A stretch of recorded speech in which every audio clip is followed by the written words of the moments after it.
Okay.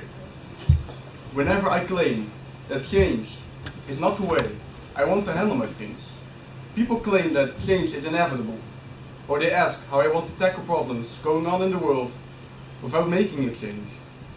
I reply that they do not have to take it literally, because I do agree that change is inevitable. The world itself is constantly changing as time passes by, and in order to survive, we've got to adapt. It sounds a bit contradictory to the first statement I made, doesn't it? That's because I meant something different than you might expect. But before I explain, let me tell you something else first. History repeats itself, and that's just how it goes. Same way that we candidates try to bite each other's flows. Same thing that a politician always tries to earn that crown. Every politician coming up with equal ideas for white, yellow and brown. They are trying to follow the footsteps of Roosevelt and Kennedy. These politicians believe that every problem has its own remedy. Like Martin Luther King tried to solve the problem of freedom.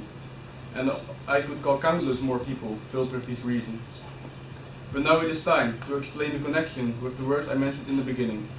For most politicians running for the candidacy, it is about more than just winning. Like the people I just mentioned, they want to make a change and let people remember their name.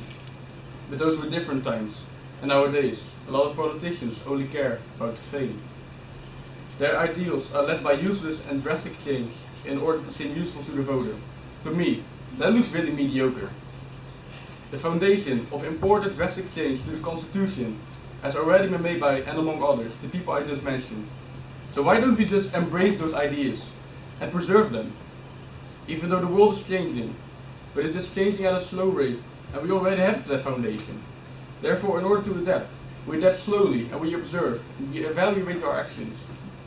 And like the Bible says, there is a time for everything, a time to be born and a time to die, a time to plant and a time to uproot, and so on. But now there is a time to preserve and build upon the things that we already have. And now there is a time to embrace the past and think about what's practical in the present. And above all, our time must not be wasted. Thank you for your attention.